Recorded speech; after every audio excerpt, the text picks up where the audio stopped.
కస్టమర్లు చిరు వ్యాపారులకు మాత్రమే యూపీఐ ఉచితమే, పెద్ద వ్యాపారులకు మాత్రమే ఛార్జీలు, లోక్సభలో కేంద్ర మంత్రి నిర్మలా సీతారామన్. సో దీని వెనకాల చాలా పెద్ద కుట్ర దాగి ఉన్నది, ఒకసారి మనం గమనించాలి.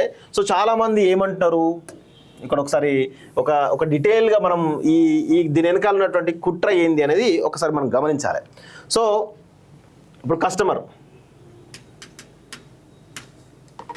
ఇక్కడ షాప్, ఓకే, కస్టమర్ ఏం చేస్తాడు, షాప్ నుంచి ఐటమ్స్ కొంటాడు. ఏమి, ఫర్ సపోజ్ 1, 2, 3 వారికి కావాల్సినటువంటి, ఫర్ సపోజ్ ఒక షాప్కి వెళ్ళిండు, ఒక మొబైల్ కొన్నాడు అనుకుందాం, ఒక కిరాణా షాప్కి వెళ్ళి రైస్ కొన్నాడు అనుకుందాం, లేకపోతే ఇంకొక టీవీ, ఇట్లా రకరకాల కంప్యూటర్ ఇట్లా కొన్నాడు అనుకుందాం.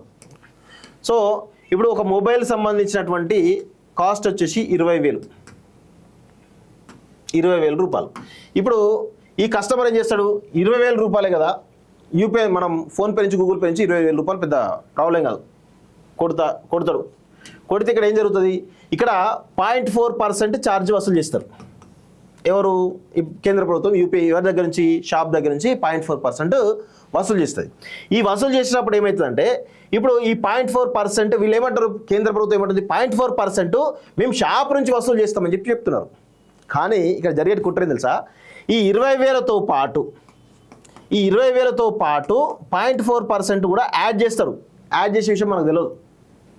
ఇప్పుడు వీడు 20,000 అన్నాడు కదా, ఇదే ప్రోడక్ట్ను 20,200 రూపాయలు అంటాడు.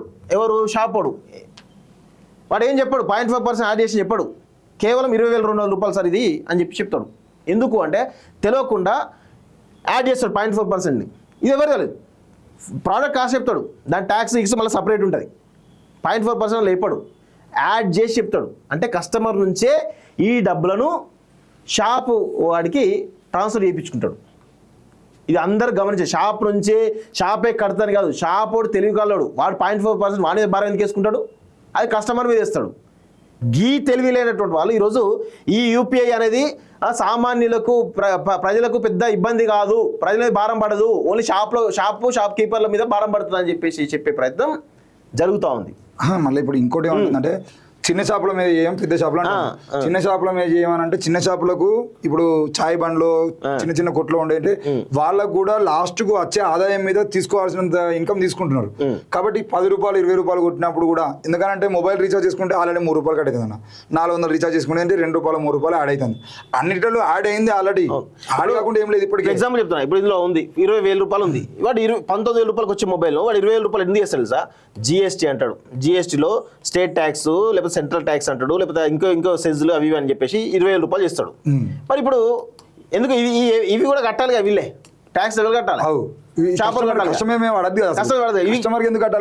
కస్టమర్ మీద వేస్తారు కదా, ఏసీ కడుతున్నాం కదా. మీరు ఒకసారి గమనించండి, బిల్లు అవసరం లేదంటే నేను ట్యాక్స్ చేయమని చెప్పేసి అంటారు. బేగం బజార్ పోదాం, ఇప్పుడు బేగం బజార్ ఎక్కడ పోయినా ఇదే, బిల్లు అవసరం లేదని నువ్వు చెప్పు, నీకు ఆ ట్యాక్స్ 8% ట్యాక్స్ 10% ట్యాక్స్ నీకు లేకుండా చేసేస్తాడు.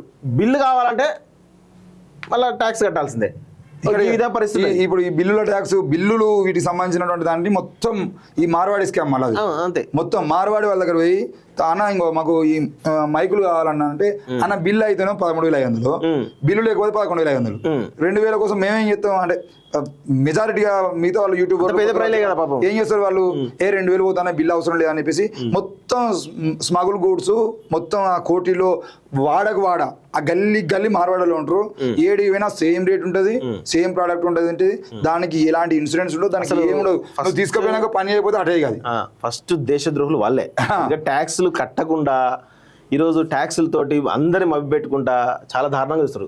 సో 100% అండి, ఇది చాలా పెద్ద కుట్ర. ఇది ఈ ఫోన్పే అనే దాని మీద మీరు రాసి పెట్టుకోండి, 100% ఖచ్చితంగా ఈ కుట్ర దాగి ఉన్నది. షాప్ నుంచి వసూలు చేస్తారా అని అనడానికి లేదు, అదంతా కూడా కస్టమర్ ఎందుకు వేసుకుంటాడు మీద, వాడికి ఏమి అవసరం, కొనుక్కోలేకపోతే అంటాడు.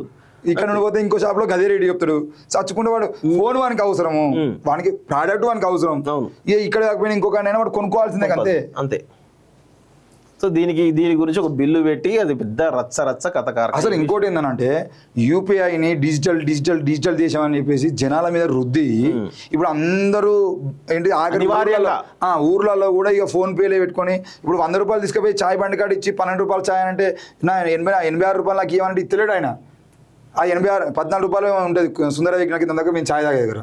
ఇప్పుడు నేను 100 రూపాయలు ఇస్తే చిల్లర లేవంటుడు, నువ్వు ఫోన్పేనే కొట్టు అంటున్నాడు. ఆఖరికి పండ్లు పొద్దుగాల కూరగాయలు కొనుక్కుందామన్నా కూడా ఫోన్పే కొట్టు అంటాడు, చిల్లర లేవంటాడు.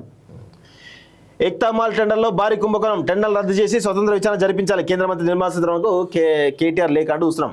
పాలమూరు రంగారెడ్డికి జాతీయ హోదా ఇవ్వలేం, కృష్ణా జలాల అంశం ట్రిబ్యునల్ పరిధిలోనే రాజ్యసభలో కేంద్ర ప్రభుత్వం స్పష్టీకరణ. పొంగులేటి వర్సెస్ పాడి, ఇద్దరు చిల్లరగాల మధ్య కూడా ఇద్దరు చిల్లరగాలే. పొంగులేటి పెళ్లి చిల్లరగాడు, ఇక వానికంటే ఆయనకంటే ఇక పాడికి వచ్చేటట్టు ఇంకా చిల్లరగాడు. ఎందుకు ఎందుకు కొడతాడో తెలియదు. ఆ కిందనోళ్ళు కూడా డైరెక్ట్ ఇప్పుడు మంత్రి ఉన్నాడు కదా, ఇగో ఎమ్మెల్యే ఉన్నాడు, వాళ్ళు ఏదో అధికారిక ముచ్చట్లు మాట్లాడుకుంటా అంటే వాళ్ళు డైరెక్ట్ వేదికలు ఎక్కుతారు.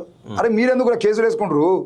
పాడికౌశి రెడ్డి మంచిగా ఉంటాడు. పాడికౌశి రెడ్డి నెక్స్ట్ బీఆర్ఎస్ వచ్చిందంటే మంత్రి పదవి కావాలని చెప్పేసి ఆయన తిడుతూనే ఉంటాడు, ఒరుతూనే ఉంటాడు, దాడి చేయించుకుంటాడు, ఏమైనా చేయించుకుంటాడు. కూడా బీఆర్ఎస్కి అయితే అసలు ఈ చిల్లరగానే ఎందుకు ఇప్పటికీ అర్థం కాదు.